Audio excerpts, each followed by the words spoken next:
Entonces Dios no se puede conectar con la materia. Si Dios no se puede conectar con la materia, ¿cómo hago yo para conectarme con Dios? Cristo no puede ser Dios porque es materia. Entonces, Cristo a lo mejor es un espíritu que se metió dentro de un cuerpo, pero no es un hombre Dios al mismo tiempo. Era parte de todo el pensamiento nuevo, donde se estaba juntando lo que venía del judaísmo del Medio Oriente y lo que aportaba la filosofía griega. Empezaban a tratar de hacer un sincretismo, es decir, de juntar todo y hacer...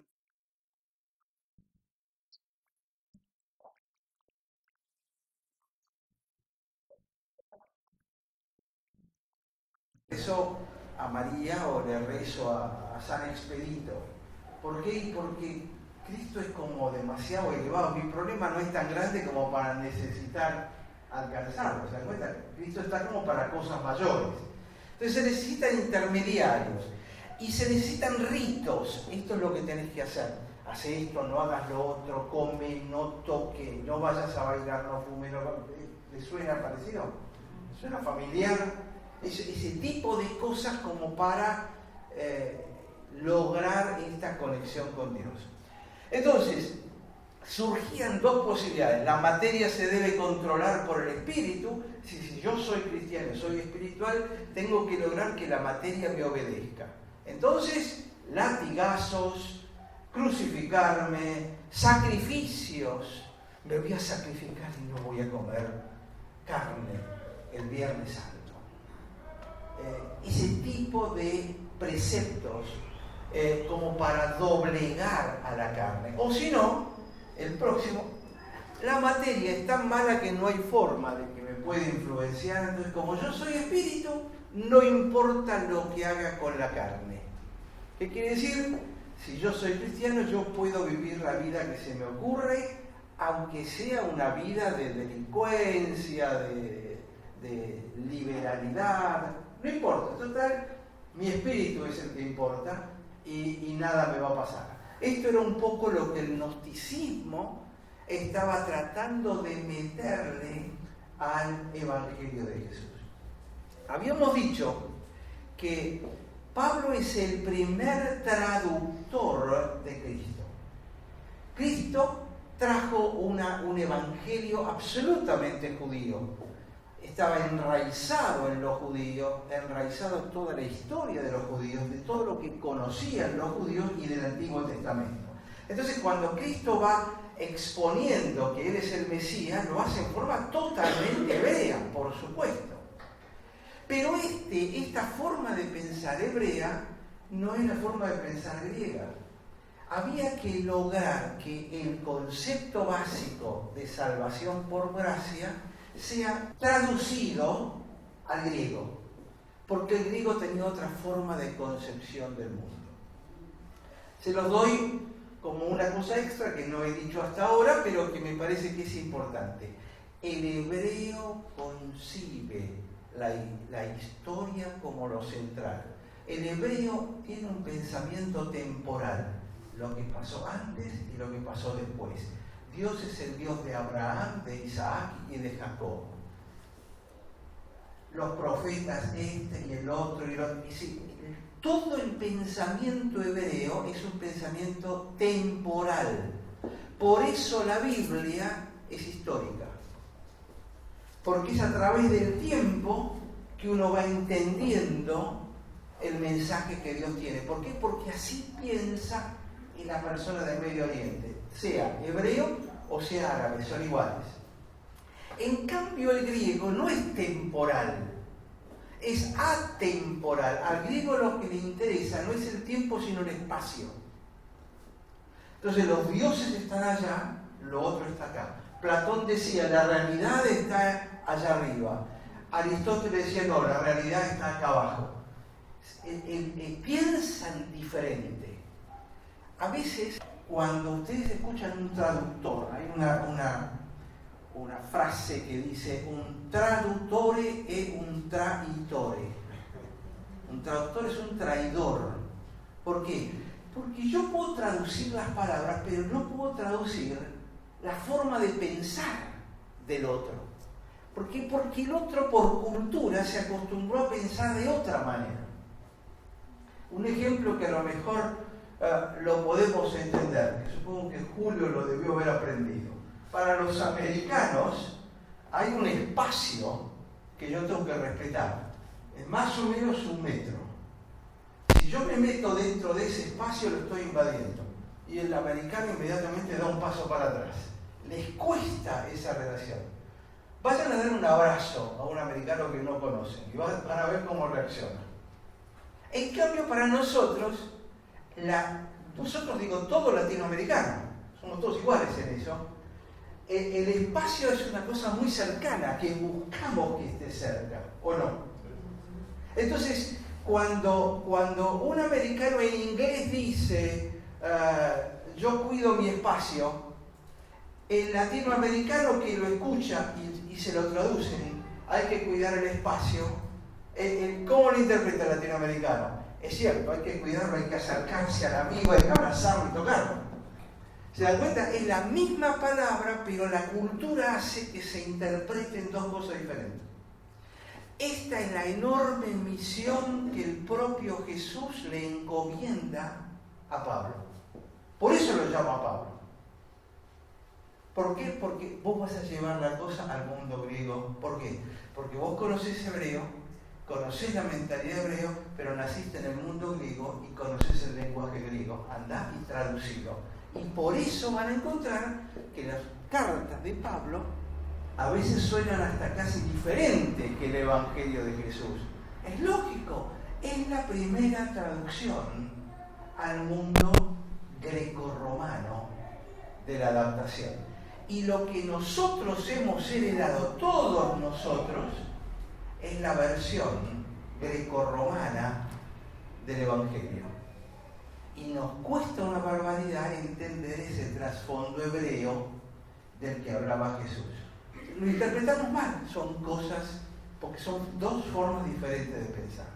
Entonces, aquí es donde Pablo comienza a hacer su cambio. Vamos al próximo.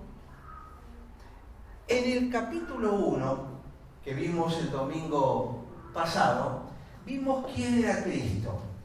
Era lo máximo. Era el que tenía toda la plenitud, el que estaba por arriba de todas las cosas, de todos estos aeones intermediarios. Por arriba es el sustentador, por abajo él estaba en el comienzo. Es decir, que en Cristo estaba la plenitud, dice el capítulo 1. Todo lo que ustedes pueden necesitar de intermediación con Dios está completo en Cristo. No necesitan nada más. Y termina el capítulo 1, si ustedes lo miran en sus Biblias, el versículo 26, 1.26, que decía: el misterio que ha estado oculto desde los siglos y edades, pero que ahora ha sido manifestado a sus santos, a quienes Dios quiso dar. Que es, 27, Cristo en vosotros, la esperanza de gloria. ¿Cuál es el misterio? Es decir, lo que nadie conocía hasta este momento. Cristo en ustedes. Y si Cristo es la plenitud de todo y Él está en ustedes, respuesta: ¿qué es lo que ustedes tienen? La plenitud de Dios. Porque Cristo está en ustedes. No necesitan nada más. Con Jesús tienen todo, punto. No necesitan nada más. ¿Se entiende? Ahora, en el capítulo 2, vamos a ver las cosas de la religión, le puse yo. ¿Por qué? Porque nos va a explicar cómo hemos deformado el simple, no simplista, el simple evangelio de Jesús en religiosidad. Y justamente hace 2 días me llegó un artículo que me pareció muy interesante para compartir con ustedes, porque es parte de esta realidad. Yo les dije, Colosenses es el libro probablemente más actual de todos los libros de la Biblia. Es el mensaje para el mundo actual. Y en este artículo dice que especialmente entre los millennials, que son los que nacieron del año 90 para acá, entre los jovencitos, ¿no? Las tres cosas que está creciendo a lo loco entre estos jóvenes, en Estados Unidos especialmente, pero yo sé que esto está ocurriendo porque lo he visto en distintos lugares del mundo donde estuve. Está creciendo el Wicca. El Wicca es una forma de hechicería, tiene que ver mucho con del Señor de los Anillos y todo Harry Potter, es todo este ocultismo. El Wicca es una de esas cosas. La astrología, que era justamente uno de los problemas que había acá. Lo vamos a ver en breve porque lo menciona Pablo directamente. Y la espiritualidad de la nueva era, que es una espiritualidad hinduista budista oriental. Esto es lo que está creciendo hoy en día. Alrededor de 1,5 millones de norteamericanos dicen de sí mismos ser wiccanos, es decir, que cultivan el Wicca. Es decir, que la cantidad de wiccanos es superior al total de miembros de muchas de las religiones cristianas en Estados Unidos más históricas, metodistas, luteranos. Estamos en el medio de un renacimiento del ocultismo. Y eso está ocurriendo en todos lados.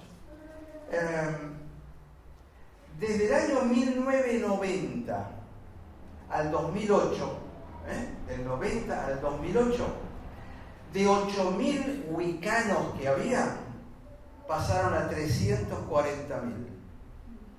Y del 2008 al 2014 pasaron a 1.500.000. Fíjense cómo está creciendo entre los chicos jóvenes, que no están recibiendo el mensaje de Cristo, que lo único que han recibido es el mensaje de religiosidad barata que están proclamando muchas iglesias.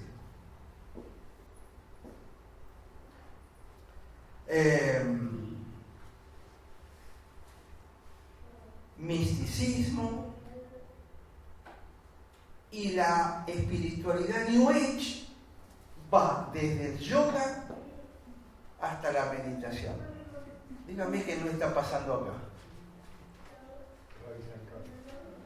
Ravi Shankar y todos los otros gurús. En la India hay un revival de un montón de gurúes que es impresionante.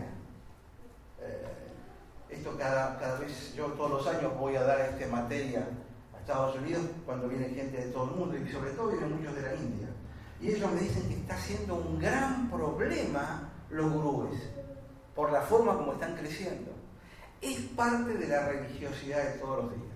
Entonces, vamos a ver qué dice Pablo en el capítulo 2. Dice así: quiero que sepáis la gran lucha que tengo por vosotros y por los que están en la Odisea y por todos los que no me han visto en persona. Repetimos, él nunca había estado en esta zona en persona. Estas iglesias se habían plantado por discípulos de él cuando enseñaba en Éfeso, que está ahí a 30 kilómetros, 20 kilómetros. Así que la gente iba ahí, se convertía con él, volvía y plantaba iglesias. Para que seáis alentados sus corazones y unidos en amor, alcancen todas las riquezas que proceden de una plena seguridad de comprensión, resultando en un verdadero conocimiento del misterio de Dios. Fíjense las palabras que se están utilizando: comprensión y conocimiento. ¿Se acuerdan que las habíamos visto la vez pasada? ¿Por qué? Porque lo que decían los gnósticos es: necesitas una cierta gnosis, un cierto conocimiento. Pero Pablo habla de la epignosis. Epi en griego quiere decir por arriba de. Y vuelve a decir: mira, no necesitas gnosis, necesitas epignosis, algo que esté por arriba de lo que te están tratando de vender. De conocimiento, conocer. La palabra conocer en griego y en hebreo tiene que ver con conocimiento profundo de la otra persona, con conexión total. Por eso La Biblia en Génesis capítulo 1 dice que Adán conoció a Eva. ¿Qué significa? Es el conocimiento profundo, el hacerse uno entre los dos. Este es el concepto de conocer el misterio de Dios. ¿Cuál es el misterio de Dios? Es decir, de Cristo. Y he puesto en violeta las veces que va a aparecer el nombre Cristo o Él. ¿Por qué? Porque este es el gran mensaje de Pablo todo el tiempo. Cristo, Cristo, Cristo. La centralidad total de Cristo. En quien están escondidos todos los tesoros. Ahora, la palabra en griego es apócrifos. A lo mejor ustedes escucharon nombrar los libros apócrifos. El Evangelio según San Pedro, el Evangelio según San Judas. Hay un montón de evangelios que son apócrifos que se pueden conseguir. Hace algún tiempo encontraron uno nuevo y hicieron el gran escándalo. Claro, fíjense, Cristo se casó, se fue a la India y se murió en la India cuando tenía 60 años. Todo saliendo de los libros apócrifos. Apócrifo significa escondido. ¿Y qué decían los gnósticos? Vos tenés que conocer lo que está escondido y yo te lo voy a revelar. Es decir,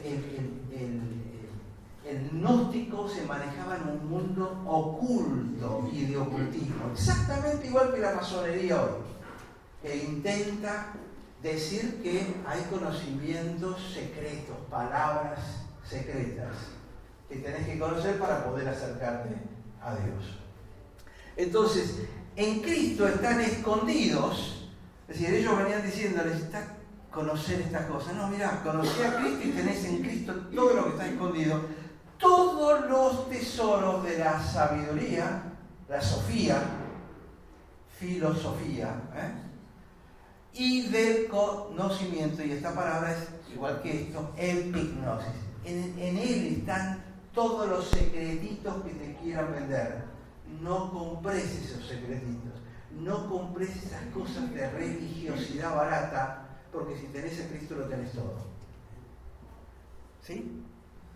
Acuérdense que si en algún momento tienen una duda, adelante, con todo gusto. Vamos al próximo. Esto lo digo para que nadie os engañe con razonamientos persuasivos. Uno habla con esta gente y le digo, a veces es difícil si uno no está muy sólido, porque te convencen, porque saben hacerlo bien. Yo no sé si alguna vez ustedes charlaron con un testigo de Jehová. Testigo de Jehová tiene un proceso de lavado cerebral que es llamativo, ¿no? Porque es imposible discutir, están armados.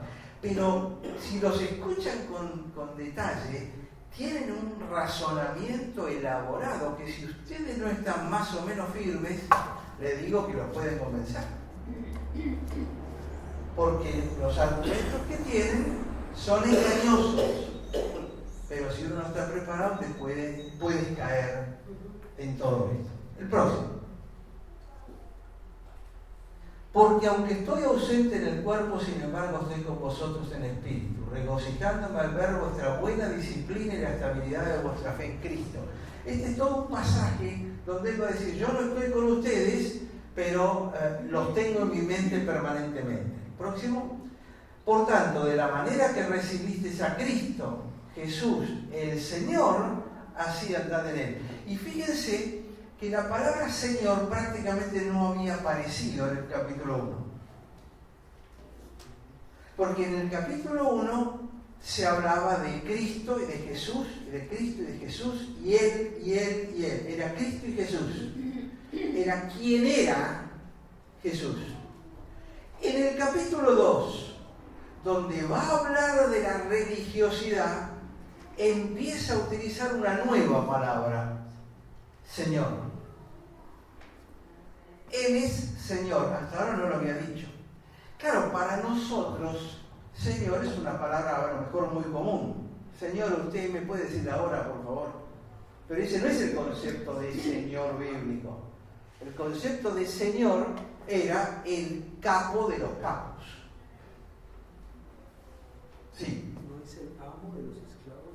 Es el amo de los esclavos, y de los que no son esclavos, de los que son libres, es también el amo de los que son libres. El señor de aquel entonces era el rey. Y si no había rey, había un señor feudal, había un capo de los capos. Ese era el único que había que llamarlo señor. Y esto es válido hoy en día para muy poca gente. Los capos de los carteles de drogas él es el señor de toda la zona. Tu vida está en sus manos. Dice, mátenlo, lo matan. Que viva, vive. Este es el concepto de señor. Entonces empieza a aparecer, así que ustedes van a hablar de religiosidad. Bueno, yo les empiezo a hablar de que Jesús es el Señor. Él tiene control sobre todas nuestras vidas. Y esa es la conexión que tenemos que tener. Si Jesús es el Señor, anden en Él. Significa caminen, vivan su vida de todos los días. Pero no, fíjense que no dice anden con Él. No dice anden en buena relación con Él. Dice anden en Él. ¿Se acuerdan? La vez pasada hicimos la distinción de que Cristo está en nosotros, adentro nuestro, pero a su vez nosotros como iglesia estamos adentro de Él. Entonces lo que está diciendo es anden adentro de Él. No se separen, no se alejen. ¿Por qué? Porque si Él es Señor, esa es mi misión. Así es como yo tengo que andar, así es como me tengo que comportar, de acuerdo a lo que Él diga. Si Él dice vayan para allá, vamos para allá. Si Él dice para allá no vayas, para allá no voy. Este es el concepto de andar en Él. Firmemente arraigados. La palabra arraigado significa que echan raíces, literalmente. La palabra en griego significa echar raíces. Arraigados y edificados en Él. Es decir, que Él es la base de sustentación. Él es los pilares sobre los que se asienta el edificio. Entonces, edificados en Él y confirmados en vuestra fe, tal como fuisteis instruidos, rebosando de gratitud. Entonces, anden en Él, enraizados, creciendo para arriba y siendo confirmados que son parte del edificio de Dios, de que son parte del cuerpo de Dios. Miren que nadie los haga cautivos. Estábamos hablando de los esclavos y de los amos. Si Jesús es el Señor, entonces que nadie te tenga cautivo como un esclavo. No te hagas esclavo por medio de filosofías, entran a retorcer la teología, y de vanas sutilezas. No, pero mira, esto es así finito. Aquí un ejemplo de estas filosofías y vanas sutilezas. Hoy en día hay iglesias que están diciendo que el Padre Nuestro tiene que ser cambiado. Tiene que ser Padre y Madre nuestra que estás en el cielo. ¿Por qué? Porque dicen que es un machismo hablar de padre porque padre es masculino y entonces lo femenino queda afuera. ¿Se acuerdan? Es una hueca filosofía para meterse a hablar como si Dios tuviera sexo. Pero son estas cosas que te van llevando de a poquitito para afuera de lo que Jesús dijo. Si Jesús dijo Padre Nuestro, entonces es Padre Nuestro, no le des vuelta. Está bien decir, estamos en una era donde hombres y mujeres son lo mismo, es absolutamente cierto, pero Jesús dijo Padre, yo sigo diciendo Padre, perdónenme. Con eso no estoy degradando la mujer. Me están tratando de llevar tirado de la nariz para un lugar a donde Cristo no habló. Entonces, filosofía van a ser utilizadas según las tradiciones de los hombres. Y acá es donde entra la parte humana. En esta parte humana, las tradiciones tienen una importancia tremenda. Si ustedes nacieron en Rusia, ¿cuál va a ser la iglesia a la cual van a concurrir? La ortodoxa rusa. Porque, y es tradición. Si ustedes nacen en Latinoamérica, ¿cuál es la iglesia de ustedes por decantación? La católica. ¿Por qué? Porque es una tradición. ¿Por qué los Viernes Santos no comen carne? Porque es una tradición. Porque como murió el cordero, ¿cómo vas a comer cordero? Comamos pescado. ¿Saben por qué? Porque en el principio el pescado, que es ictus, era la señal de reconocimiento entre cristianos. Para reconocerse, lo que dibujabas es ese pececito que llevan muchos en el auto. Porque ictus significa in Cristo, Theos, Dios, y huios, hijo, ese Salvatore. Ictus es en Cristo Jesús Salvador. Eso es en latín. Entonces, comamos pescado, porque el ictus nos une. ¿Deciden? Entonces, uno entra a seguir tradiciones de los hombres sin nunca pensarlo. Cuando un buen asadito puede ser muy apropiado para el Viernes Santo. ¿Por qué? Porque yo no caigo en las tradiciones de los hombres. Además, están más baratos. Si vas a comprar pescado es carísimo. El asado está baratísimo para claro. Entonces, según la tradición de los hombres, conforme a los principios elementales del mundo. Y acá me quiero detener. ¿Por qué? Porque hay una sola palabra para principios elementales del mundo, que es stoikeia. ¿Qué es stoikeia en griego? Es una fila. Por ejemplo, una fila de soldados es una stoikeia. La primera fila que uno puede decirle stoikeia es a la secuencia A, B, C. Las 3 primeras letras. Entonces ahí aparecen los principios rudimentarios, tienen en algunas traducciones, o elementales. Es una secuencia básica, A, B, C, 1, 2, 3. Esto es una de las cosas. Pero por otro lado, también se hablaba de stoikeia en la secuencia de planetas y astros que dirigen nuestra vida. Literalmente lo que hoy llamamos astrología. Hay gente que lo primero que lee en el diario es el horóscopo, ¿o no? Y son creyentes, son cristianos, pero lo primero que leen es el horóscopo. A ver qué me dicen los astros. Pastor, yo quería preguntar, ¿cómo se introduce esta filosofía y estas sutilezas en el Evangelio? Digamos, si ellos leían la palabra. Es que el tema es ese. Acuérdense que ellos no leían la palabra.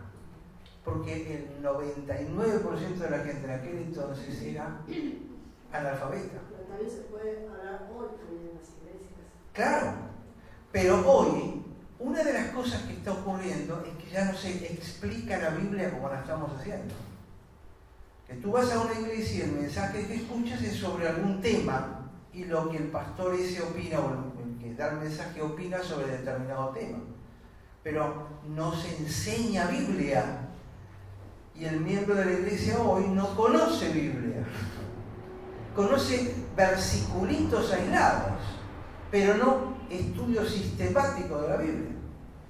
A mí una de las cosas que me impactó mucho fue cuando hace ya muchísimos años, hace como 30 años, me enteré que Calvino predicaba 1 hora todos los días de esta manera, palabra por palabra, y cuando llegaba la hora cortaba y decía seguimos mañana a la misma hora, y era 1 hora clavado, era muy obsesivo, muy suizo, entonces a la hora justa volvía a retomar y seguía. Por eso escribió 24 libros, tomos, de su libro así, explicando toda la Biblia, porque el hombre se metía realmente a fondo. Y esta era una cosa que antes se hacía y se hacía mucho, la gente no era analfabeta bíblica. Hoy en las iglesias evangélicas, digo evangélicas porque en las católicas ni hablemos, no saben qué es la Biblia muchos de ellos. Ahora están leyéndola un poco más, pero en las iglesias evangélicas que se caracterizaban por conocer Biblia, Hoy a lo sumo conocen de tal manera amó Dios al mundo que dio a su Hijo unigénito para que todo aquel... ¿O no? 3, 4 versículos sagrados y lo demás nunca más.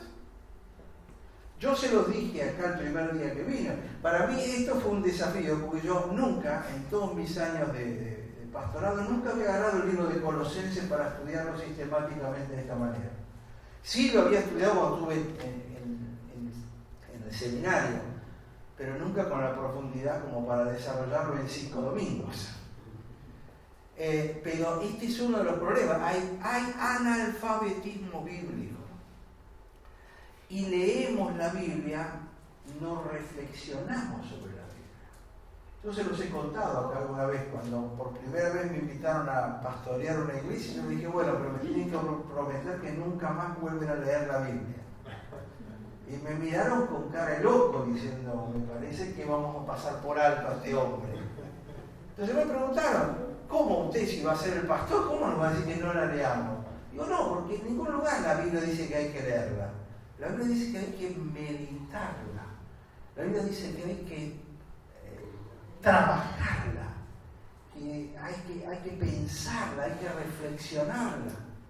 Leer, hay gente que leyó la Biblia 120 veces y eso no quiere decir que conozca lo que la Biblia dice, porque leer lo leemos como el diario.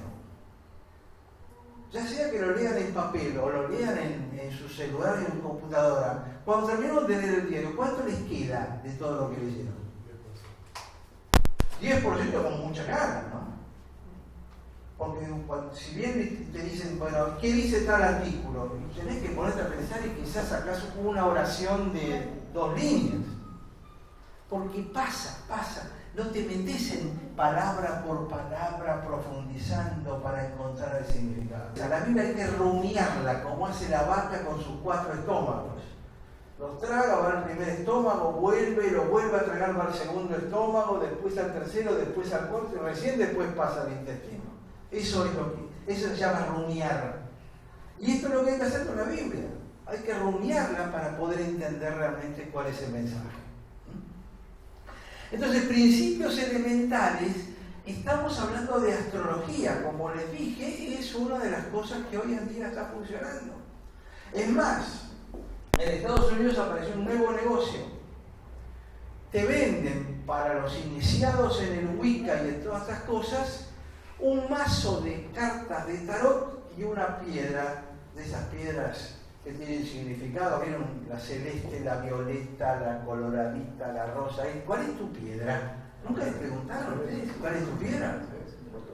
Sí, en Estados Unidos muchísima gente te encuentra, qué bueno conocerla. ¿Cuál es tu piedra? Es increíble, pero es parte de este ocultismo que está creciendo a pasos agigantados en la medida que la fe en Cristo está disminuyendo brutalmente, especialmente entre la gente joven. En la década del 90, a principios de la década del 90, todavía había un 80% de gente yendo a las iglesias en Estados Unidos. Hoy en día, si ustedes agarran a los chicos de menos de 30 años, tienen menos del 20% creyendo, sino que se están metiendo en estas nuevas religiosidades que es una mezcolanza de todo un poquitito, de las cosas buenas. Esto es lo que está ocurriendo a pasos agigantados. Por eso es que tenemos que enfatizar mucho el cuidado de nuestros hijos y de la gente joven que está alrededor nuestro. Están muy perdidos.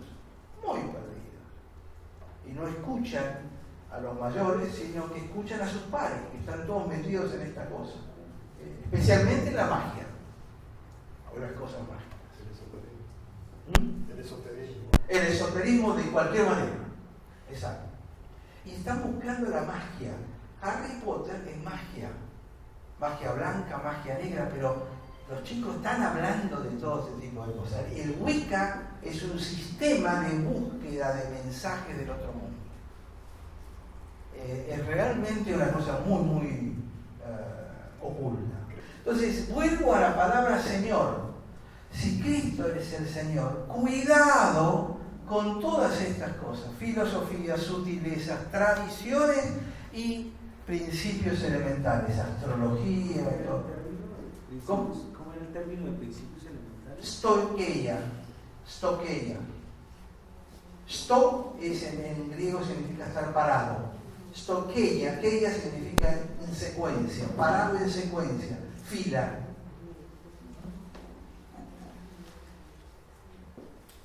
Dice, cuidado con entrar en esto, porque toda la plenitud de la deidad reside en él.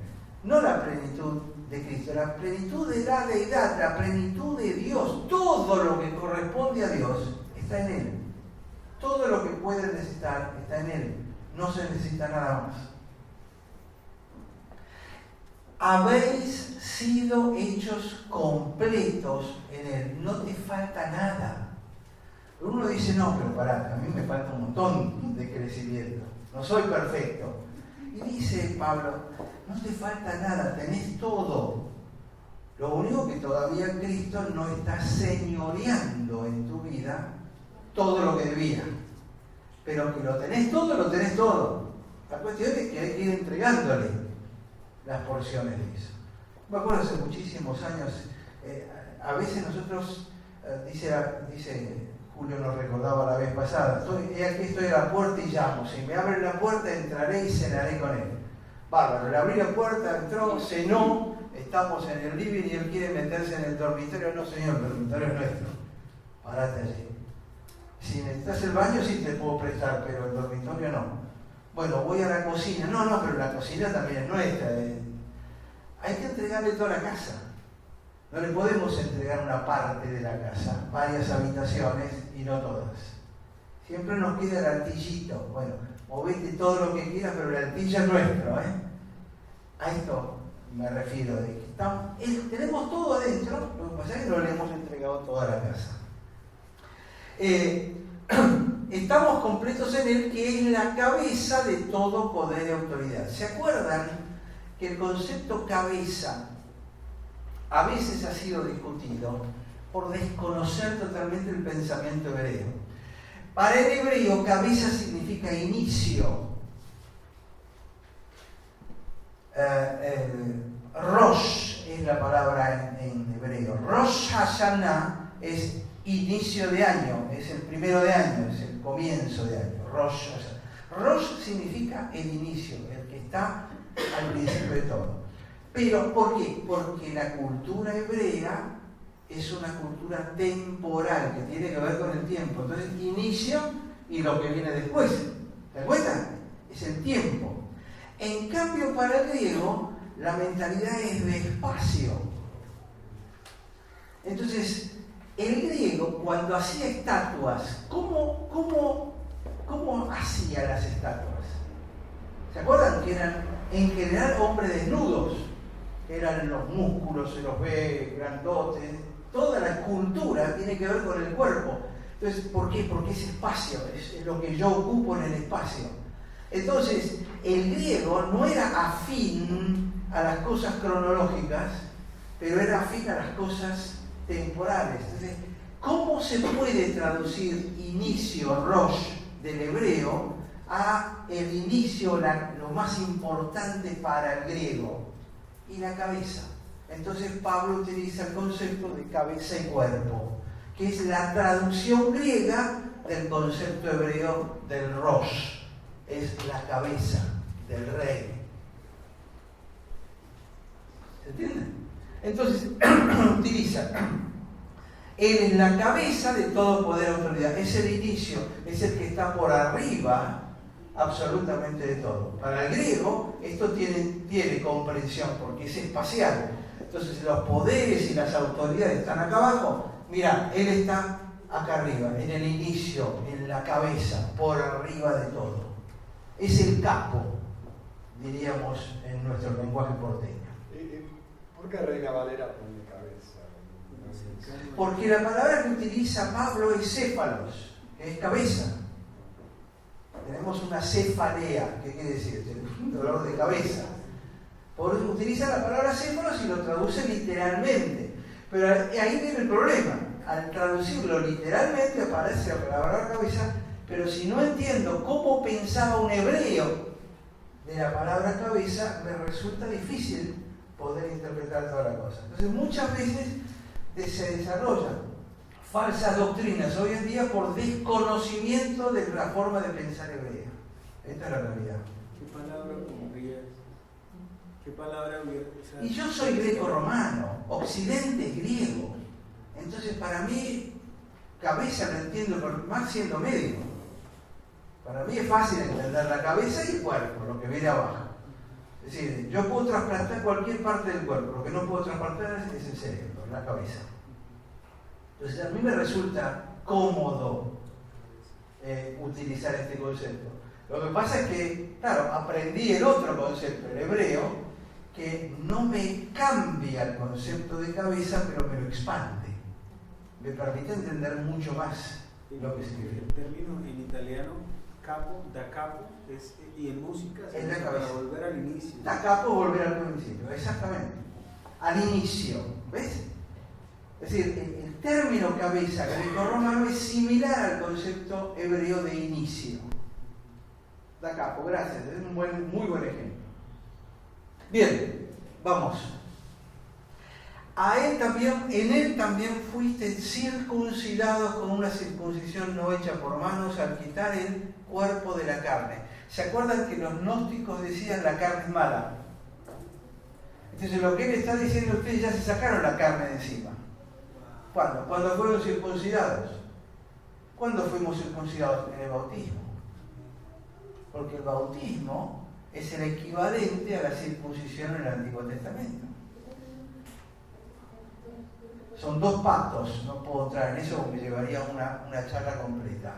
El pacto de gracia que se hace con Abraham y que está simbolizado en la circuncisión, sacar todo el excedente y dejar la cabeza libre. Este es el concepto hebreo. En cambio, en el cristianismo, la circuncisión pasa a ser el bautismo. Es sacar lo que sobra, sacar lo que no hace falta, sacar la carne. Pero Pablo utiliza muy hábilmente la expresión al quitar el cuerpo de la carne. ¿Por qué? Porque este era el tema de los gnósticos. ¿Se dan cuenta? Entonces él lo toca diciendo, ¿ustedes se bautizaron? Sí, entonces no tienen más carne, olvídense. ¿El próximo? Habiendo sido sepultados con él en el bautismo, está hablando del bautismo de inmersión, ¿no es cierto? Cual habéis resucitado con él por la fe, por la acción del poder de Dios que le resucitó de entre los muertos. Hace toda la conexión del poder de Cristo y de la conexión con Dios, y de que a través de esto ustedes ya no tienen más carne. Entonces olvídense, que no los engañen de que y bueno, ustedes son carnales y meten la pata y tienen pecados encima y eso necesitan ir a la iglesia los domingos y llevarle la velita y pagar esto y pagar lo otro. Acuérdense que Dios no necesita nuestras ofrendas ni nuestros diezmos, porque mía es toda la tierra, dice. Él tiene todo. El que necesita dar soy yo. ¿Para qué? ¿Para ganarme el favor? No. Si el favor se lo tengo. Si tengo a Cristo, tengo a todo. ¿Para qué entonces? Para que yo reconozca. Es una demostración de que yo reconozco que Cristo es Cristo y Él tiene toda la plenitud y todo lo que tengo se lo debo a Él. Entonces le doy un poquito. El que necesita dar la ofrenda soy yo, no es Dios. Pero hay veces lo que creemos que le estamos haciendo un favor a Dios. Bueno, Dios, mira, acá te doy unos pesitos a ver si me lo devolvés con un trabajo mejor. ¡Ay! Es más, si ustedes son creyentes fieles, díganme si ustedes dicen, yo voy a dar esto porque sé que me lo devuelve y me lo devuelve más grande todavía. Díganme que no. Te lo doy, pero yo sé que me lo vas a devolver. Y Dios lo que está diciendo es cierto, yo te lo voy a devolver. Pero lo que importa es la actitud de tu corazón cuando lo estás dando. Yo a veces le pido perdón a Dios, porque le doy diciendo, acá está, pero yo sé que me vas a devolver más. Señor, ayúdame a que no piense de esta manera, porque pensar así es cuasi pecaminoso. ¿No? Pero es parte de lo que sabemos que es nuestra relación con Dios. Próximo. y cuando estabais muertos en vuestros delitos y en la incircuncisión de vuestra carne, vuelve a aparecer el término carne, les dio vida juntamente con él, habiéndolos perdonado todos los delitos. Y la palabra perdonado es interesante. Ahí la puse, harisámenos. La raíz de la palabra es haris. ¿Y se acuerdan? Yo ya les expliqué qué significaba haris. Haris es la raíz de nuestra palabra gracias. Dicho en gallego sería gracias. Haris. Haris significa regalo. En griego, haris es regalo. Cuando el ángel se le aparece a María, le dice, salve, muy favorecida. Esa palabra salve es haris. Es regalo. Claro, cuando me hacen un regalo yo me pongo contento. Entonces, en griego, haris significa alegría. Pero en el fondo, originalmente significa regalo. Es decir, me alegro porque recibo un regalo. Es exactamente lo que le dice el ángel a María. María, haris, ponete contenta porque estás recibiendo un regalo. Y acá dice, habiéndonos perdonado. Y la palabra que usa es, habiéndonos, ponete contento que te ha hecho un regalo de dejar de lado todos los delitos.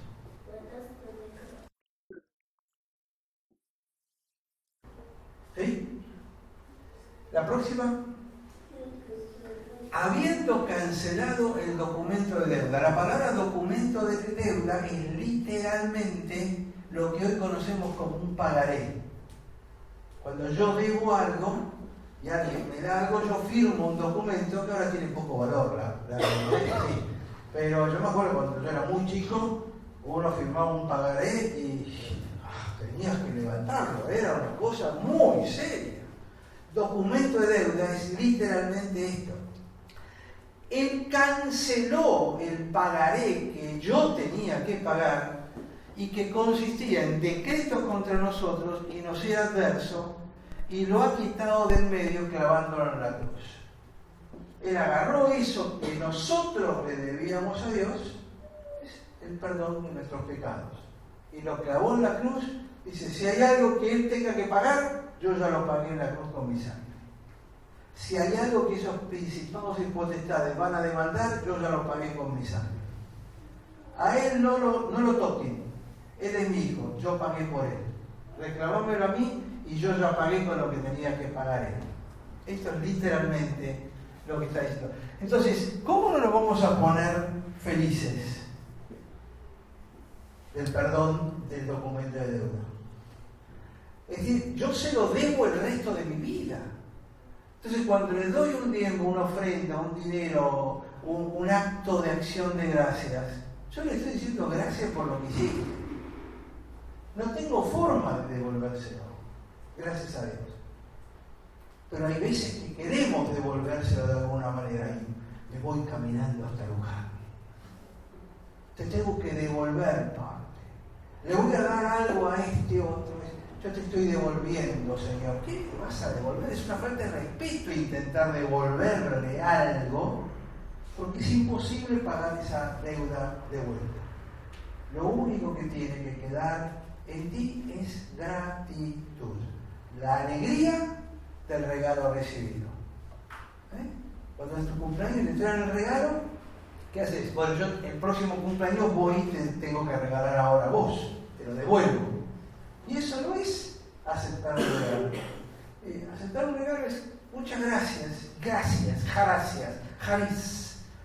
Reconozco que esto es un regalo. Gracias. Y punto, y ahí me quedo. El próximo. Este es el documento de deuda. No hay más deudas. Está todo parado. Vamos a ver. Y él, habiendo despojado a los poderes y autoridades, ¿se acuerdan que yo les dije? Poderes y autoridades en la boca de Pablo significa las jerarquías angelicales. Y los gnósticos hablaban de que los ángeles eran parte de esos intermediarios. Él despojó a todos esos que ustedes les están vendiendo hizo de ellos un espectáculo público, triunfando sobre ellos por medio de él. Es decir, triunfó, tiempo pasado, está acabado. Esos ángeles ya no tienen ningún valor. ¿Qué les van a venir a vender ángeles? ¿Qué les van a venir a vender que si van al santo van a tener mejores resultados con Cristo? Si tienen a Cristo no hace falta el santo. Es religiosidad barata. Por tanto, que nadie se constituya en vuestro juez con respecto a que si como, que si no como, que si la bebida. Yo me acuerdo, mi querido suegro, que es uno de los hombres junto con mi suegra, que han sido el ejemplo de cristianismo vivido más grande que yo he visto, porque los tipos pensaban de una manera y actuaban de esa manera y nunca les encontré dobleces. Su fe en Cristo fue increíble hasta el final. Pero yo me acuerdo que con mi suegro de entrada no había forma de que quisiera comer morcilla, porque la Biblia dice que no comerás sangre. Hasta que lo convencimos, probó la morcillita y le gustó la morcilla. Lo convertimos al viejo. Pero hay otros que te critican, que sí, que no, que si tomas esto, si comes lo otro, tenés que cuidarte. En cuanto a días de fiesta, el Viernes Santo vas a trabajar. ¿Cómo vas a hacer eso? Y en Navidad, yo me acuerdo que yo sentí un cargo de conciencia cuando me tocaba hacer guardia médica los 24 25 de diciembre. Hasta que entendí la cosa, porque no era un día para estar trabajando, era un día de fiesta. La luna nueva, días de reposo, ¿no? Que el Shabbat. Ayer estaba viendo una película con mi mujer y estaba la madre judía comiendo con el hijo judío y suena el teléfono. Y la vieja dice, no vas a contestar, estamos en Shabbat. Ustedes saben que en Israel, en los edificios de departamentos, el ascensor los días sábados para automáticamente en todos los pisos, de subida y de bajada. Porque tocar el botón es trabajar. Los hoteles. Hoteles también. Uno puede llegar a este grado de locura con este tipo de cosas. Prohibiciones, mandamientos. Los fariseos tenían 365 mandamientos y 198 prohibiciones. Se las conocían todas de memoria, no podían quebrarlas. Cuando vivís así, sos esclavo de la religión. Cuando Cristo vino para decirnos, ahora sos libre. Ya falta menos. ¿Es el próximo? Cosas que solo son sombras de lo que ha de venir, pero el cuerpo le pertenece a Cristo. Y lo que está diciendo es esto. Esto es mi sombra. Esto es mi cuerpo. Está literalmente diciendo eso. Dice, lo que importa no es la sombra, que son tantas cositas de religiosidad. Lo que importa es el cuerpo que proyecta la sombra. Y aquí la buena noticia, ustedes tienen el cuerpo. No se engañen con la sombra. Próximo. Nadie os defraude de vuestro premio, deleitándose en la humillación de sí mismo y en la adoración de los ángeles. Bien clarito. Basándose en visiones que ha visto, hinchado sin causa por su mente carnal. Lo que está diciendo es, estas son cosas de la carne, son cosas absolutamente rudimentarias para que se enganchen en todas ellas. Tenemos que traducir los ángeles en los intermediarios de hoy, ¿no? En los gurúes y todo ese tipo de cosas. Pero no haciéndose de la cabeza, de la cual todo el cuerpo nutrido y unido por las coyunturas y los ligamentos crece con un crecimiento que es el de Dios. ¿Ven? Pablo adopta el lenguaje griego de hablar del cuerpo como para que entiendan qué conexión hay entre todos nosotros con respecto a Cristo. Él es la cabeza y sin él el cuerpo está muerto. Próximo. Si han muerto con Cristo a los principios elementales del mundo. Y vuelvo a utilizar la palabra aristotélica. ¿Por qué? Como si vivieran en el mundo, se someten a dogmas. La palabra preceptos en griego es dogmas, literal, dogmas tales como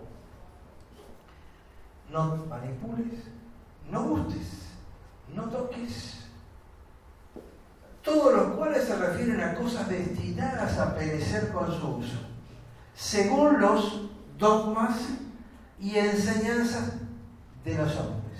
¿Por qué te dejas guiar por lo que los hombres te dicen que tenés que hacer cuando tenés a Cristo? Es de nuevo la invitación a Cristo te hizo libre, disfrutar de la libertad de Cristo. Y no dejes que los hombres te restrinjan con sus dogmas. Esos dogmas están haciendo mucho daño. ¿Saben por qué los jóvenes se apartan de Cristo? De la iglesia, no de Cristo. De la iglesia.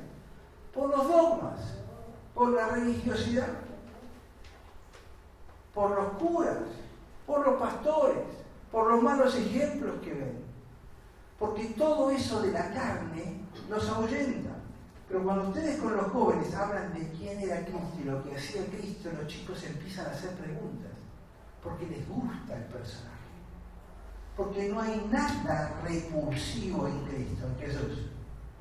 Entonces los chicos tienen a Jesús, rechazan todo lo que sea religiosidad, con toda la razón del mundo, pero le empiezan a agregar cosas que leen en internet. Y ahí se arma la New Age, la nueva era, la nueva mezcolanza con la que están viviendo. ¿Y por qué nosotros compartimos todo esto? Porque compartimos a veces más religiosidad que Jesús. Por eso es tan importante ir a la palabra de Dios y compartir la palabra, porque la palabra habla de Jesús y no habla de religiosidad. Próximo. Tales cosas, a la verdad, tienen apariencia de sabiduría en una religión humana. Ojo, el cristianismo también es una religión. Hay cristianismo sin Jesús. Hay cristianismo sin Cristo. ¿Cuántos hay que se dicen que son cristianos y ustedes lo ven actuar y se dan cuenta que de Cristo no tienen nada? Hay religiosidad barata sin Cristo. En la humillación de sí mismo, en el trato severo del cuerpo, vuelve a insistir con el tema del cuerpo, pero carecen de valor alguno contra los apetitos de la carne. Lo que está diciendo es, mira, la carne tiene mucho poder, pero vos adentro tuyo tenés todo lo que necesitas para poder vencer los deseos de la carne. La plenitud de Cristo está en vos. No te enganches con la religiosidad. Rechazá lo religioso. A mí me preguntan siempre, en distintos lugares donde he ido, yo les digo, miren, si hay algo que yo odio, que Dios me perdone por el sentimiento de odio, es la religión. No hay nada que te aleje tanto de Cristo como la religión. La gente que no quiere a Cristo es porque ellos creen que Cristo es religión. Y nosotros a veces peleamos para defender nuestra santa religión. La religión te aleja de Dios, porque la religión son preceptos humanos. Y lo que nosotros predicamos es a Cristo y a Cristo resucitado, que está adentro tuyo y que puede cambiar tu vida. Punto. No le agregues más nada, por favor. Lo que le quieras agregar, deforma el mensaje. Bueno, listo. Pudimos terminar. Vamos a dar gracias a Dios. Señor, ahora estamos en tus manos para que sedimentes esta palabra y nos permitas entender en toda profundidad el mensaje que vos tenés en este libro. Gracias por Pablo y por el esfuerzo que hace para que podamos entender estas cosas. Señor, ayúdanos a librarnos de la religiosidad vacía que mata el alma, que mata el espíritu, y ayúdanos a ser capaces de poder transmitir al verdadero Cristo, a la imagen verdadera de nuestro Señor, en quien habita toda la plenitud. Con Él tenemos todo lo que necesitamos. Que podamos asirnos de Él con toda fuerza y no ser distraídos por las cosas que nos están rodeando y que nos están apretando. Gracias, Padre, por tu palabra. En el nombre de Jesús. Amén. Amén.